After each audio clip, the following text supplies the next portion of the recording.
Right. ఒకసారి మన శేఖర్ రెడ్డి గారితో మాట్లాడే ముందు పవన్ కళ్యాణ్ గారు ఈ దావోస్ టూర్ల పైన స్పందించారు. ఒక్క సెకండ్ సార్, వస్తాను, మీ దగ్గరికే వస్తున్నా. ఈ దావోస్ టూర్లు, ఈ పెట్టుబడులు ఆహ్వానించడం, ఈ అంశాలకు సంబంధించి పవన్ కళ్యాణ్ గారు స్పందించారు. ఒకసారి పవన్ కళ్యాణ్ గారు బయట ప్లే చేయండి.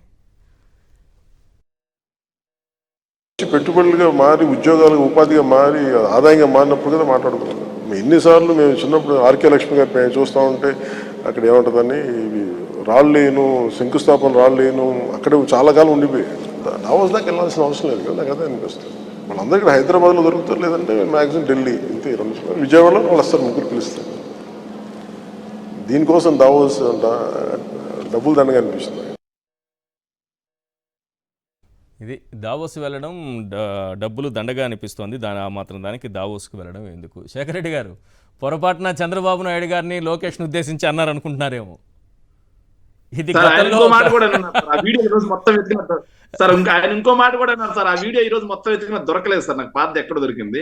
ఇంతోటి దానికి స్పెషల్ ఫ్లైట్లు, హోటళ్లు, భోజనాలు, ఖర్చులు అనే మాట సార్ ఒకసారి ఆయన. ఓకే, అది రోజు సార్ ఒక్క మాట సార్, నేను ఒక విషయం చెప్పాను సార్. నాకు ఇంతకు ముందు కూడా సాక్షి డిబేట్ లో ఒక 2-3 నెలల క్రితం మీకు నేను చూపించాను. ఆ పేపర్ కటింగ్స్ కూడా లేవు, ఇంట్లో ఉన్నాయి, నేను బయట ఉన్నాను కాబట్టి చూపించలేకపోయాను సార్. 2015 నుంచి సార్ 19 మధ్యలో ఈనాడు, ఆంధ్రజ్యోతి పేపర్లో సార్, ఎముకలు కొరికే చలిలో బాబు తపన, పెట్టుబడుల వెల్లువ, పెట్టుబడుల సునామీ, రాష్ట్రాన్ని ముంచెత్తుతున్న పెట్టుబడుల వరద, ఇలాంటివన్నీ వచ్చాయి సార్. అయినా కానీ ఏమి రాలేదు. మొన్నటి పేపర్లో చూసారా, ఆంధ్రజ్యోతిలో రాశారు ఇదే సార్. అయినా కానీ ఏం రాలేదు సార్. సార్ ఈ రోజు నేను పేపర్ చూసిన తర్వాత సార్, ఎల్లో మీడియా చూసిన తర్వాత, నాడు ఐటీ నేడు ఏఐ అంటే సార్, బిల్ గేట్స్ తో కూర్చొని సార్, రాష్ట్ర ప్రజలకు తెలియాల్సిన అంశం ఏంటంటే సార్, బిల్ గేట్స్ కి మైక్రోసాఫ్ట్ కి ఈ రోజు ఎలాంటి సంబంధం లేదు.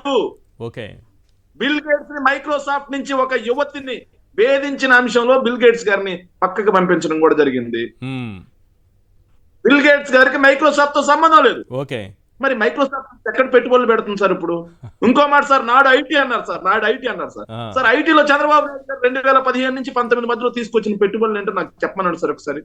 నేను చెప్తాను sir. Infosys, BEL, Randstad, Technotask, Isaac America, అదే విధంగా Tech Bulls, Amazon, Rise IT park, WNS, Pulsus IT sir. ఇవి కాకుండా మేము క్యాప్ జెమినీతో మేము ఎంఓయూ చేసుకుంటాం సార్. అదే క్యాప్ జెమినీ వీళ్ళ గవర్నమెంట్ రంగాన్ని తుర్రున ఆ పక్కన ఉన్న చెన్నై పారిపోయింది సార్. ఓకే, ఇంకోటి మేము కాగ్నిజెంట్ తో ఎంఓయూ చేసుకుంటే ఆ కాగ్నిజెంట్ తుర్రున ఈ పక్కన ఒడిశాకు పారిపోయింది సార్. ఓకే, వీళ్ళు రాగానే వీళ్ళ విధానాలు వాళ్ళకి తెలుసు కాబట్టి సార్. ఎందుకంటే ఆ విశాఖ నుంచి తీసుకొచ్చి అమరావతిలో పెట్టమని అడుగుతారు కాబట్టి సార్. వాళ్ళు పారిపోయారు సార్. రైట్. చూద్దాం దీని గురించి ఏం చెప్తారు, ఆఖరికి ఏం చెప్తారో ఒకసారి చూద్దాం. రేపు ఎల్లుండో ప్రెస్ మీట్ పెడతారా, లేకపోతే ఎలాగో లోకేష్ గారు అక్కడే ఒక రోజు ఆగారు కదా, ఇప్పటికే స్క్రిప్ట్ రెడీ అవుతుంది, రేపు పేపర్లో రాబోయేది. ఎందుకంటే ప్రెస్ రిలీజ్ చేసేసారు ఆల్రెడీ. ఇందులో ఈ అంశాలే రాయబోతున్నారు. సమావేశమయ్యారు, సక్సెస్, భేటీ అయ్యారు, తర్వాత